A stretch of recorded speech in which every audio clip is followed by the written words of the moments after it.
We got inside of Chapos' oldest son, obsession with Hitler. Few are as bizarre as this. What if I told you that El Chapo's eldest son, Ivan Archivaldo, is obsessed with Adolf Hitler? Photos, rumors, even narco-corrido music videos The end though, the logo on his shoulder. Adolf Hitler. Photos, rumors, even narco-corrido music videos hint at a disturbing obsession with Nazi symbols. But why would a Mexican drug lord embrace that? That's the strange mystery we're diving into today, and very few people know it. Why I think that he loves Hitler? Is it Hitler or his ideas that he likes? Ivan Archivaldo Guzman Salazar, alias El Chapito, is El Chapo's eldest son and the leader of the Sinaloa cartel's faction known as Los Chapitos, or La Chapitza. He is currently 40 La Chapitza. This is La Chapitza, mijo. years old. But this isn't a video about his biography. We're here for something much stranger. And that begins with the evidence. Let's break it down and uncover the possible reasons behind his narco-Nazi obsession. Let's start with the most infamous example. Ivan has a custom .38 super pistol. On the grip it carries the Nazi eagle along with his own initials, 38. IA. This isn't some random design choice. If y'all did not know, oh, he says it right there. But if y'all did not know what IA means, that's his initials. Ivan Archivaldo. And we can see it in the music video of the narco corrido called Ivan El Mayor. The gun Hey, not gonna lie, that gun is fucking badass. Look at that engraving job. Design choice, and we can see it in the music video of the narco corrido. And then you got that black gold on top. Shit. Ivan El Mayor. The gun appears clearly, and the eagle isn't generic. It's the Reichsadler, the symbol of Hitler's Águila regime. Nazi. In other words, this is no coincidence. It's a deliberate Nazi reference, proudly displayed on one of his favorite weapons. Ivan That shit is beautiful. himself has also been seen with another custom pistol, this one covered in with a swastika, which he once showed off resting on top of his luxury car. But it's not just And then he also got the Knights Templar logo on top. Ivan. Wow. His inner circle, his gunmen, they've also embraced the same disturbing style. Photos have surfaced showing his Sicarios pistols engraved with swastikas and other Nazi symbols. One of the clearest examples is a young lieutenant nicknamed El Zutano from the Salazar faction allied to Los Chapitos. He showed off a custom pistol with Hitler's face on the grip and a swastika carved into it. What the fuck? What the fuck? I guess they're making it into their theme. Cause what the fuck type of shit is that? Narco blogs even pointed out that he wasn't the first to do this. Ivan had already shown off his own knowledge. Like basically saying, we love Hitler's idea. If you're not one of us, if we don't see you as one of us, you are fucking gone, bro. You're the enemy, and we're gonna get rid of you. Pistol in the music video, Ivan El Mayor. And then there's Cause y'all know how he used to be against other people. You know what I'm saying? Other, I guess you could say races and stuff like photo that. of Ivan himself wearing a black coat with the same Germanic eagle and his initials stitched on it, again echoing the imagery of Hitler's regime. And it doesn't stop with Ivan's crew. I also found a photo of a very young Sicario El Plaga. known as El Plaga, the Eh? rival Mayo faction who works with their armed wing called Los Rusos. In that picture, he's holding a custom AK-47 decorated with swastikas. So this fascination with Nazi imagery has spread beyond just Ivan's circle. Put it all together and it's obvious. This isn't some coincidence or a one-time thing. The guns, the coat, even his crew copying the style, it all shows a pattern. Ivan Archivaldo and the people around him have adopted Nazi symbols as part of their image. The real question is why? Exactly. One likely explanation. That's what I was about to say. They're basically saying that they are like Hitler. Everything that gets in their way, Boom, getting below now, bro. Explanation is that Ivan is tapping into the symbols of power, dominance, and Yeah. fear that Nazi imagery carries. In the cartel world, perception is half the battle. And let's be honest, few symbols in history are as instantly recognized and as feared as As the those Nazis. of Nazi Germany. Mm-hmm. The swastika and the Reichsadler, the eagle clutching it, they're a kind of shortcut for terror, for absolute authority. Showing that they got the power. Think about it. Nazi insignia were literally designed to intimidate. The black SS uniforms, the banners, the rigid salutes, it was all theater, crafted to project total control. For someone like Ivan, who rules in an underworld where respect comes from fear, that kind of imagery is incredibly appealing. Just like Hitler used symbols and terror to dominate whole populations, Ivan might be using them to dominate his own world, to make himself look untouchable. And this isn't just theory. Criminal gangs elsewhere have used Nazi symbols for the exact same reason. In 2025, for example, police in Peru busted an extortion ring that was plastering Nazi eagle and swastika stickers on people's homes to scare them into paying. The idea is simple. Nothing says you should be afraid quite like the Nazis. Ivan probably wants to create that same aura of cold-blooded, ruthless power. See what I told you? Because that's the fucking reputation that Hitler got. So he's like, let me use this with his reputation to instill fear and create that power imagery to where their cartel themselves, you know? There's another layer here, status. El Chapo himself had a diamond-encrusted .38 Super with the name The Billionaire and 701 Forbes on it, as he once was in that list with that number. Or the infamous gold Versace platered AK-47 owned by El Nini. That shit's fucking beautiful, dog. Many cartel bosses. The Versace fucking Draco. Fuck. Look at that shit. The ex-security boss of Los Chapos. Beautiful. Many cartel El bosses Nini. copy that style. Ivan takes it a step further. By putting swastikas and Nazi eagles on his guns, he's not just saying I'm rich. He's saying I'm powerful. Before he even said it, I'm telling you, that's all that shit is about, man. He's trying to show people that, hey, don't fuck with us. I'm untouchable. El güero. There's another angle to Ivan's Nazi obsession that's worth looking at, and it has to do with race and self-image. Ivan Archivaldo is noticeably light-skinned, what in Mexico people call güero. His features look more European than what many picture when they think of a stereotypical Mexican.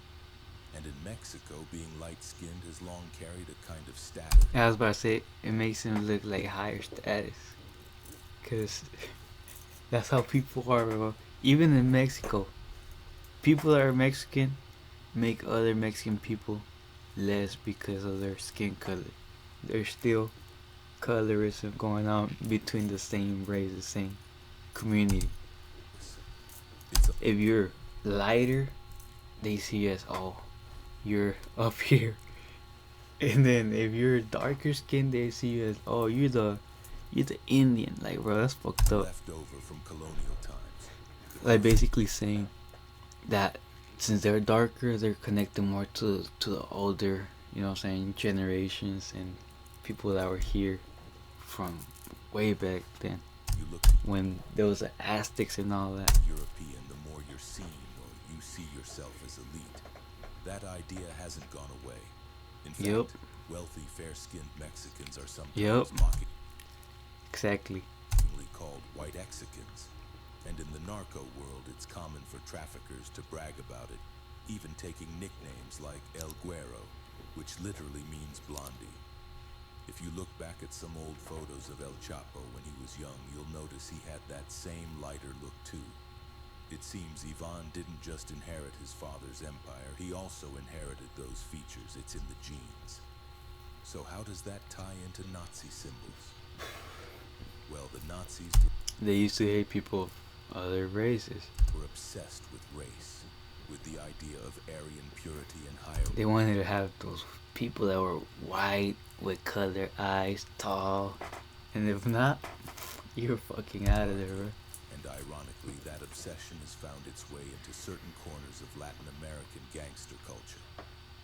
For someone like Ivan, showing off Hitler's eagle or swastikas could be his way of signaling that he sees himself as being superior, not just rich, not just narco royalty, but somehow above the rest. It's a twisted form of self-glorification. He's not just saying, I have money and power, he's saying, I belong I got to the status. master class. Of course, the irony is heavy. The Nazis themselves would have considered someone like Ivan inferior. But in the logic of cartel culture, what matters isn't history, it's the image. And Hitler's image still equals ultimate power. Even the racial element, absurd as it is, can appeal to narcos who pride themselves on being güero or on having Spanish blood.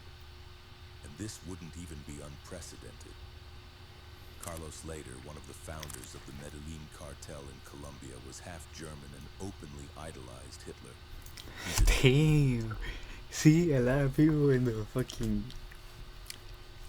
criminal world, I guess you can say, in the mafia cartel lifestyle, they're into that shit. I did not know that. They see themselves as, I'm superior because I'm white. Shit. And they use Hitler's fucking ideologies and way of thinking to, like he said, instill fear into people. Openly idolized Hitler. He denied the Holocaust, he praised Nazi ideology, and he saw himself as a kind of neo-Nazi drug lord. Now, Ivan probably isn't an ideological Nazi in that sense, but the aura of fascist supremacy, the idea of being superior, might be exactly what attracts him to those symbols. The thing is, these criminals aren't really interested in Nazi ideology itself.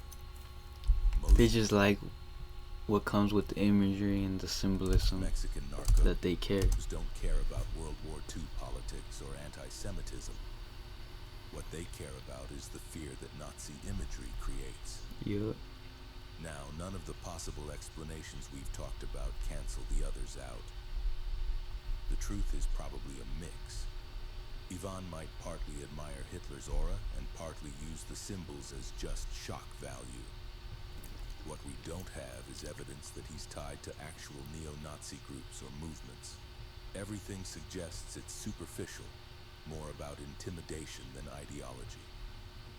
So what do you think? Is Ivan Archivaldo using Nazi symbols just to make himself look scarier than everyone else? A kind of narco-marketing strategy? Or is there a deeper obsession at play? What y'all think? He's just using the symbolism, or he actually is into that? Like, does he actually like Hitler and then idolize him, you know? I think it's just the symbolism, to be honest, because it would be fucking crazy if he actually is like into that shit, like idolizing Hitler, like, oh, I fucking love Hitler, oh, he thinks he's a fucking badass and this and that. That would be crazy, bro. But hey, you never know, he might actually be like that. Ivan's obsession with Nazi symbols is disturbing and strange. In the cartel world, truth is often darker than fiction. And by glorifying Hitler, El Chapito has added a disturbing new layer to narco-intimidation. One that leaves us questioning what's really going on in his mind. Subscribe to Informe Secreto. Hey man, this was a good video. But if y'all like this video, if y'all enjoyed it, make sure you hit the like, comment, and subscribe. And don't forget to let me know in the comments what you think. Is it actually just symbolism, or you think he might actually be into that? But yeah guys, I'll catch you guys in the next one. Stay blessed. Let's move on to the next one, y'all. Which one is the next video? Y'all gonna be like, damn, this was just reacting to narco shit. Cause we got El Mini 6, the spoiled kid who became Sinaloa's youngest hitman. Alright. Y'all ready? Y'all ready?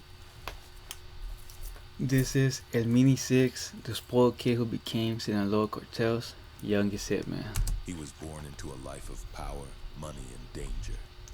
The son of a feared cartel leader.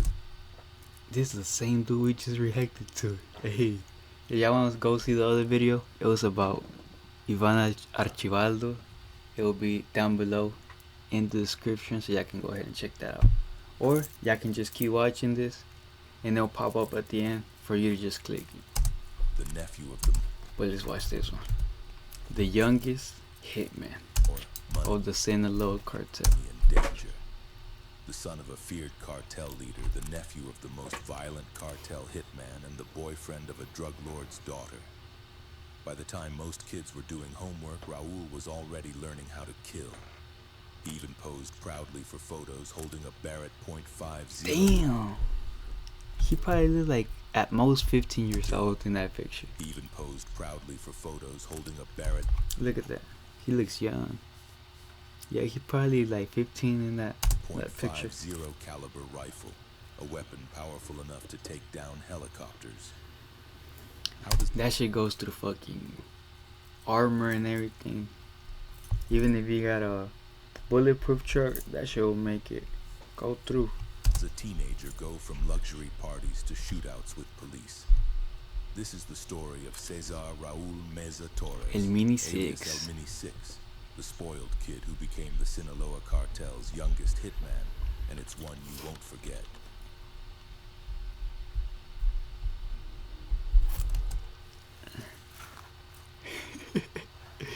Man, Raul look Meza at Torres that. was born in 1991 in Culiacan, Sinaloa, the heart of Mexico. We got that same outfit on.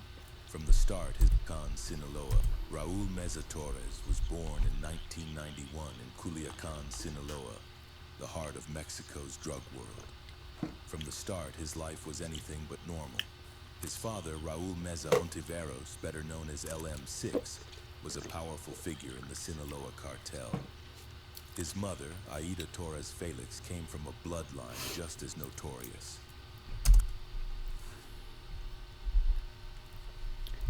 If I'm not wrong, I'm pretty sure that's what they used to call El Licenciado.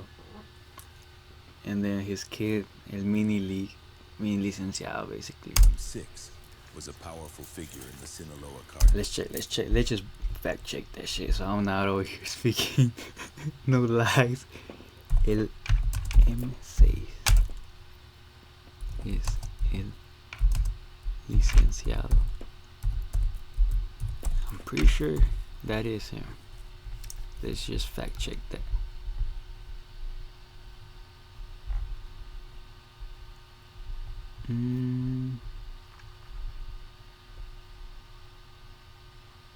Nah, that's somebody else. My bad, I got it wrong.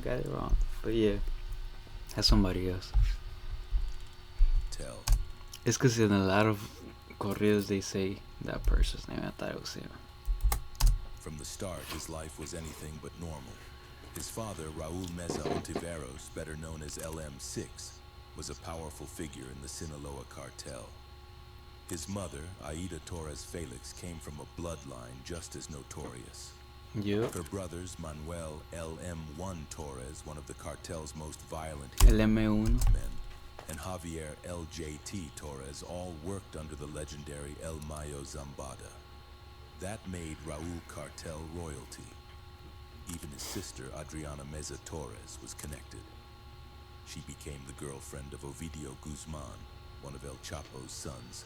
People called Raul El Mini Seis, in reference to his dad, LM6, and affectionately Raulito, or Little Raul.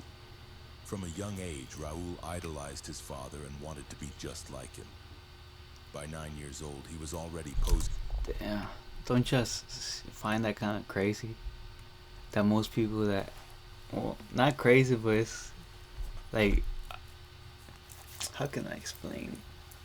It's almost like they're just meant to do that shit unless they decide, nah, I'm not gonna do what my dad was doing, what my mom was doing. But at that point, it's like, bro, his mom got connects with the cartel, and then his dad as well. So like, bro, he just sees that so normal that he's like, I'm gonna do the same thing. posing for photos in military gear. But there has been a few sons of narcos and shit like that are like, I'm not gonna have anything to do with that and just do my own thing, which is what I'm telling you. Like, it's very rare. Most of them just see that and are like, okay, this is normal for me. This is what I'm gonna do.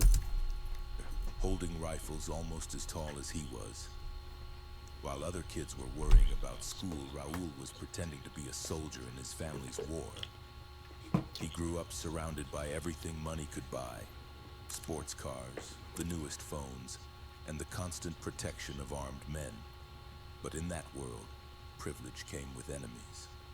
When Raul was just 15, everything changed. His father, LM6, was killed in March 2007, gunned down during clashes with rival factions in the army.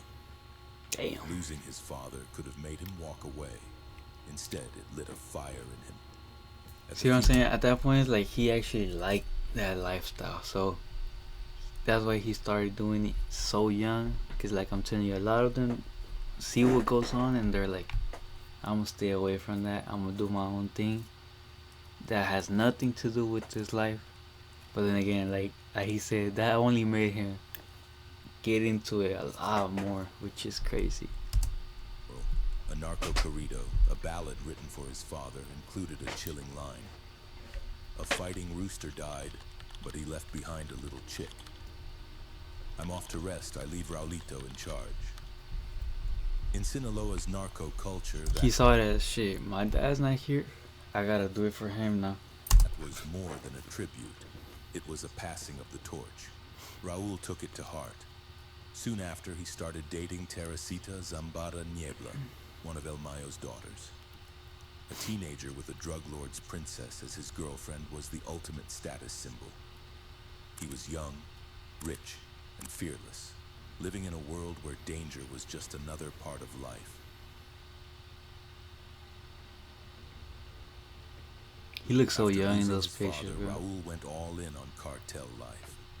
By 15 years old, he was already an See what I was telling you? 15 years old. He did like 15 in the picture. active member of the Sinaloa cartel, running with armed men and learning the trade. Locals started whispering about El Mini 6, the kid hitman, and Raul loved the attention. In 2012, he turned to the emerging world of social media to show off. On Facebook and Metroflog, a popular photo-sharing site at the time, he posted pictures of himself with guns, cars, and his girlfriend. In one photo, teenage Raul stands in full tactical gear with friends and an AK-47 slung across his chest. Another one holding a Barrett .50 caliber rifle and some more with gold-plated AK-47s. In another photo, a car that's destroyed that's full of gunshots with the caption, "After a confrontation." And more pictures with the love of his life, Teresa Zambada. His online fans, yes, he had fans, hyped him up in comments, saying he'd be as big as his father one day. But that's one thing that there's out there in Mexico, bro. The fucking narco culture. People love that shit. That's why a lot of kids get into it so young, because they see all the attention and all the things that they get. But bro, everybody knows how that thing ends up, bro. Yeah, you might get a couple of years, you know what I'm saying, living like a king, but when your time comes, your time comes. As a price. It's like as soon as you get into it, you sign your death certificate. For El Mini 6, it came fast and brutally. Raul's behavior grew more reckless by the day. He was obsessed with proving he was more than just a spoiled kid. He wanted to be seen as a real boss in the making. In October 2007, barely 6 months after his father's murder, 15-year-old Raul led police into one of his first run-ins with the law. He and two friends, one of them corrido singer Arlie Perez, who was also just a teen, were cruising through Culiacan in a bulletproof SUV with no plates. When transit police pulled them over, Raul couldn't show ownership papers, no surprise since the truck probably came straight from a cartel stash. The result? He was arrested, a minor caught in an armored vehicle surrounded by armed friends. But and most of the time, those trucks are stolen. That's why he couldn't show no paperwork as well. Sinaloa, money talks. Raul was released almost immediately. Still, the message was clear. El Mini 6 was already acting like a young kingpin, complete with bodyguards, armored cars, and a sense of invincibility. 2 years later, his recklessness exploded into chaos. Está bien. Good night, que descansen.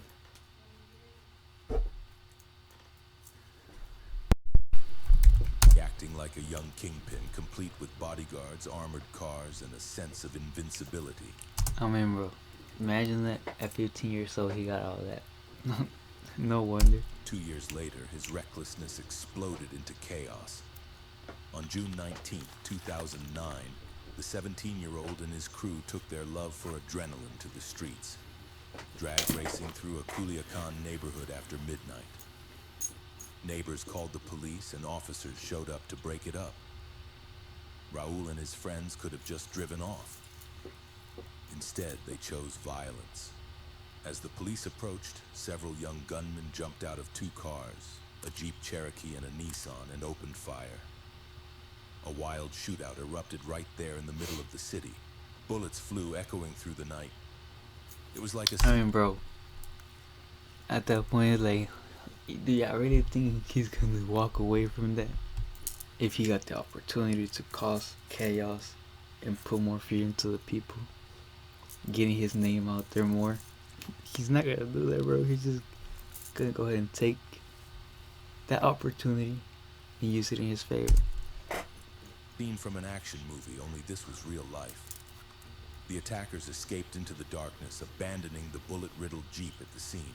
When investigators searched it, they hit the jackpot. The vehicle was registered to Raul Meza Torres. Inside, they found stolen plates, boxes of ammunition, and empty shell casings scattered across the seats. One officer had been wounded. Suddenly, El Mini 6 wasn't just a spoiled kid playing with guns. He was now wanted for attempted murder. By then, Raul's name carried weight. In the underworld, Meza Torres meant power, and his violent escapades only fed the myth. He was still under 18, but people already He was over here building his name. Whispered about the teenage hitman who answered to no one. He partied hard, raced fast, and shot first. And Raul wasn't alone. He had powerful connections. He was reportedly taken under the wing of Nacho Coronel, one of the Sinaloa cartel's top bosses who ran the Jalisco territory. That meant by The Jalisco. top bosses who ran the Jalisco territory. That meant by 2009, Mini 6 was already moving beyond his hometown. He was meeting with high-level cartel figures in Guadalajara. He was building those connections. A clear sign they were grooming him for something bigger. A kid who should have been finishing high school was instead sitting in meetings with a veteran drug lord. Raul was being fast-tracked through the ranks. He had the family name, the attitude, and now the trust of kingpins.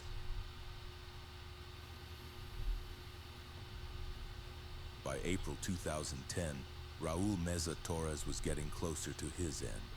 He was 18 years old. See what I'm saying? He started that in 2007, and by 2010, 3 years later, his time was already running out. I'm telling ya. 3 years.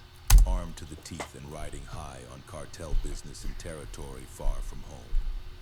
The Mexican military and police were actively hunting cartel figures like him, and Raul wasn't exactly keeping a low profile. Still, what happened on April 25, 2010 came as a shock.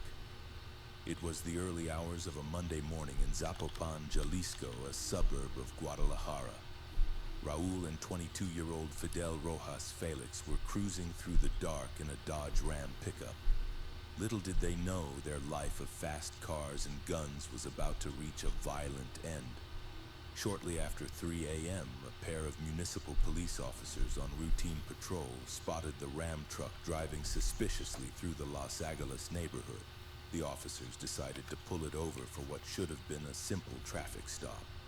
For a moment, Raul could have played it cool. They probably opened fire and boom. They ended their fucking life right there. But that their career ended. wasn't his style. As one officer, Jaime Vicente Morales Dominguez, approached the driver's side, Raul and Fidel stepped out holding handguns. They even fired a few shots into the air, taunting the cops and trying to scare them off. See what I'm saying? The police shouted for them to calm down and surrender, but Raul was past the point of turning back. In that adrenaline-charged moment, he made a fatal choice. He raised his 9mm Colt Commander and shot Officer Morales in the head, killing him instantly. It was a horrific escalation. Raul had now murdered a police officer. But the other cop on the scene, Officer Jose Luis Monroy, reacted immediately. He returned fire as Raul tried to aim at him next. Bullets tore through the night. Raul was hit multiple times, Monroy's shots finding their mark and bringing the young hitman down. 3 years. 3 years. Like I said.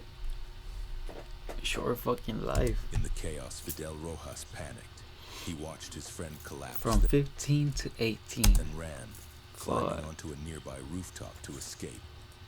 Minutes later, backup units surrounded the area and found Rojas hiding on the roof. He was arrested without further resistance. Police recovered Raul's pistol and Rojas's .38 Super, along with magazines of ammunition scattered across the truck's interior. As for El Mini 6, he lay bleeding on the ground as officers called for an ambulance. They rushed him to a private hospital, fighting to save his life, but it was too late. Raul Meza Torres was pronounced dead around 3:40 a.m. The spoiled kid turned cartel killer had met his violent end just as many had predicted. News of the shootout spread fast. Not only had police killed a cartel gunman, they soon realized who he was. The infamous Mini 6, son of LM6 and nephew of LM1. One can only imagine Officer Monroy's shock when he learned that he had killed a narco prince. Raul's body was soon claimed by his family. His body was sent back to Culiacan that same day, and his family gathered to say goodbye. 3 days later, they laid Raul to rest in a silver casket under tight security as mournful corridos played in the background. He was only 18. In just a few years, Raul went from a rich kid to a wanted man, and then he was gone. In death, El Mini 3 years, remember that. became more than 3 just years. a name. The same narco culture that shaped him in life turned him into a legend. Almost overnight, new corridos started appearing, celebrating his life and violent end. Some of those songs had even been written while he was alive. One came from his friend, the young singer Arlie Perez. Another by Los Bucanas de Culiacan praised his military style, his love for action, and the famous AK-47 he loved to pose with. Raul El Mini 6 Meza Torres lived fast and died young. Born into privilege, he died trying to prove himself. One day he was posting photos with guns, the next he was gone.